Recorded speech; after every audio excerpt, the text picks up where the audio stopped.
what we just heard there from Aaron Ramsdale. Of course, he's been a little bit quiet of late, not getting a lot of game time because, of course, David Raya is number one for Mikel Arteta. This weekend, Arsenal will be playing Brentford. Therefore, David Raya will not be in goal this weekend. So we've always been putting out there that perhaps this may be one of Aaron's last games playing for Arsenal if you're to get a move in the summer. I know. Isn't it amazing how quickly life can change? Isn't it amazing how swiftly it all totally changes? Like this time last year, Aaron Ramsdale was set. He was set. He'd signed a new contract at Arsenal. He'd spoken about his love of the club. He'd spoken about his desire to settle down. He'd spoken about how he was so bored of moving around from club to club to club.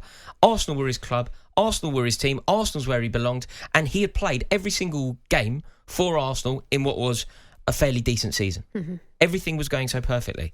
A year later, he's off. A year later, he's on his bike. There's almost a proverb in this. It just teaches you about life, how quickly it can change, how quickly those situations that felt so stable are now totally up in the air. Mm. It's going to be very interesting to see where he goes because he's played, one game in 23. Out of the past 23 Arsenal games, he's played once. Yeah, 10 games in total this season. So yeah, it's been a quiet old time for him, but has Mikel Arteta actually called it right on reflection? Yes is the answer. I thought it was completely wrong, but I'm ready to admit that I think I got this wrong. When Mikel Arteta signed David Raya, I thought it was a mistake. I thought that ultimately it had been proved a mistake. I would question whether Aaron Ramsdale is actually better than David Raya. I think on some level you could argue that that Mikel Arteta caused himself a problem that he couldn't have anticipated because it was a noble move. What he did was he tried to create a situation where he had an excellent player per position in the way that Manchester City have basically a world-class player per position and then a world-class player in reserve per position. Mm-hmm. He tried to create that sort of situation, but it seemed to do his team a mischief because David Raya didn't settle very well. It immediately created a debate. It immediately created a conversation. Suddenly, whenever you saw David Raya do something, we had to talk about Aaron Ramsdale. Yeah, the cameras went straight to Aaron Ramsdale. It was like, what's his reaction? You know, that. To be fair, that was fed by the media. It was. And it caused major issues. Mm-hmm. Like it did seem to cause major issues.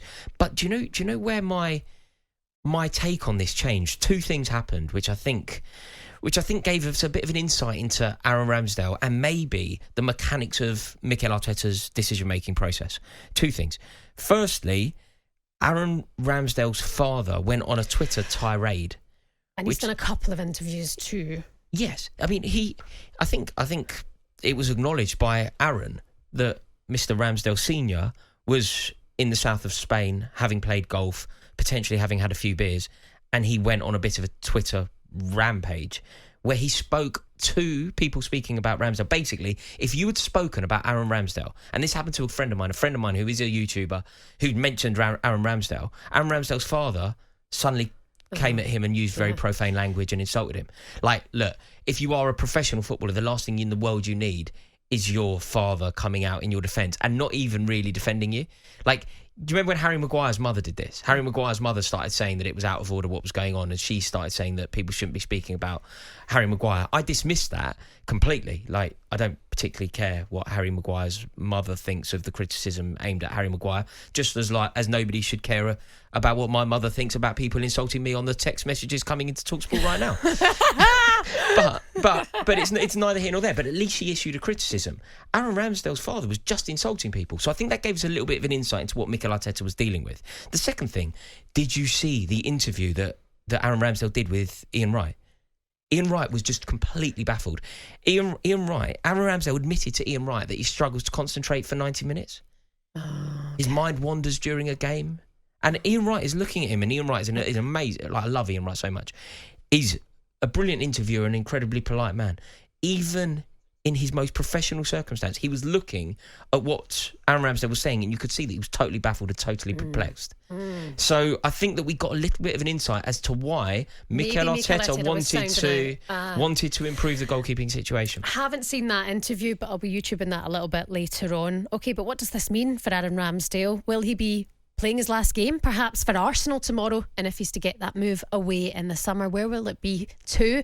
Arsenal fans, I want to hear from you on this. 03717 223344. But a lot of you are still calling in about Roberto De Zerbi. Good evening to Nick, the Middlesbrough fan. How are you, Nick?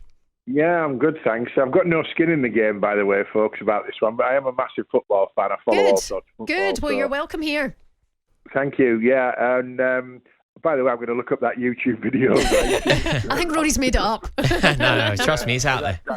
That sounds good. So the De Zerbi thing, I think, he's manager at Brighton. Brighton are a real role model for the Middlesbrough of this world, teams coming up and staying up and doing well and all that kind of thing. But they're a mid-level Premier League club, aren't they?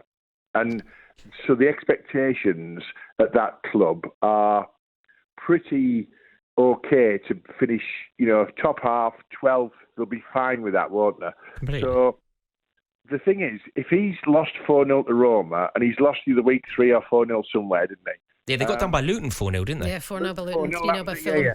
Now, if he's at Liverpool, Chelsea, Man United, elite clubs that people are allegedly linking him with, he wouldn't survive those 2 results, let alone. But at Brighton, it goes under the radar because Brighton fans go, well, we win more than we lose. We're playing good football. We're 7th, 8th, 10th, 12th.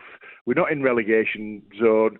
So Roberto De Zerbi at Brighton is a decent manager at Brighton. And the guy said earlier when you said, what's his level? I genuinely believe his level is Brighton, or with all due respect to maybe a Brentford, a Bournemouth, the smaller, decent, well-run. Nick, from what we've seen at Brighton, as much as a lot of what you've said, I do completely agree with. Like the standards at Brighton are going to be very different. Simply being a Premier League club is amazing for Brighton. So so he's not going to be held accountable in the same way that he would at clubs with a more progressive approach.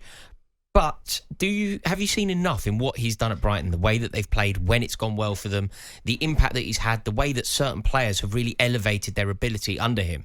Do you think that he deserves at least a crack at 1 or 2 levels up, if not up to Liverpool? Like, would you say the club I mentioned earlier was West Ham? Could you see him doing a job at West Ham? I was just going to say a West Ham, or with all due respect these days to an Everton, maybe. But to be even in the discussion, it's media, by the way. And I'm not blaming you guys, but there's a narrative. It's media linking him, isn't it, to Liverpool? There's no way that Liverpool, Fenway, are going to go, we'll have him. They don't want the risk. I'll tell you what, you don't want the job after Klopp, by the way. You want the job after Klopp. Oh yeah. You don't want to be what's his face at Man U, do you? Yeah, David Moyes. David Moyes. Yeah, you want the one after Klopp. I mean, Liverpool are an elite club. The win stuff. They're always in the mix. It's a bit like what's going to happen to City when Pep finally decides to move on. They're hard to follow. They're impossible to follow. But you don't follow them with people like Roberto De Zerbi. I think the guy at Porto's been mentioned. He's doing great over in Portugal. He's turned them round into a winning sort of club again, playing good football. I'm not sure they're going to get Alonso, at Liverpool. I think I follow a lot of German football, and Bayern have got a lot of pull in Germany. In Germany, they buy players, buy managers.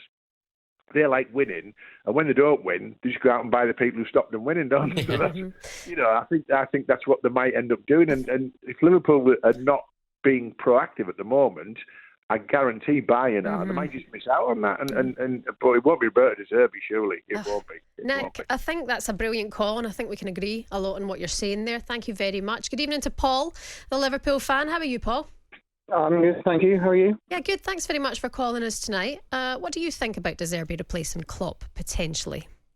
Well, actually, a previous caller pretty much mentioned exactly the same frame of mind that I'm in. I do think that Alonso is nailed on for the job at Liverpool, but I don't certainly think that for the role. I think at best, De Zerbi's done a great job at Brighton, but probably mid-table would be his expectations or anybody else's expectations of him at the moment. And I think maybe Manchester United or Chelsea would consider themselves to be mid-table at the moment, so he might have an opportunity with them, but not with Liverpool being the elite club they are at the moment. And it's obviously a position for them with maybe a lot. Okay. Paul, we're losing you ever so slightly, but all the same, thank you very much for your call. 81089 is the number also if you want to send us a text. Giles, the Villa fan. I worry Emery to Manchester United. How has made good players look great at the Villa? See, even Unai Emery, why is he not in the conversation for the likes of Liverpool or for the likes of Manchester United? If they are looking at the likes of Roberto De Zerbi, he is outstanding.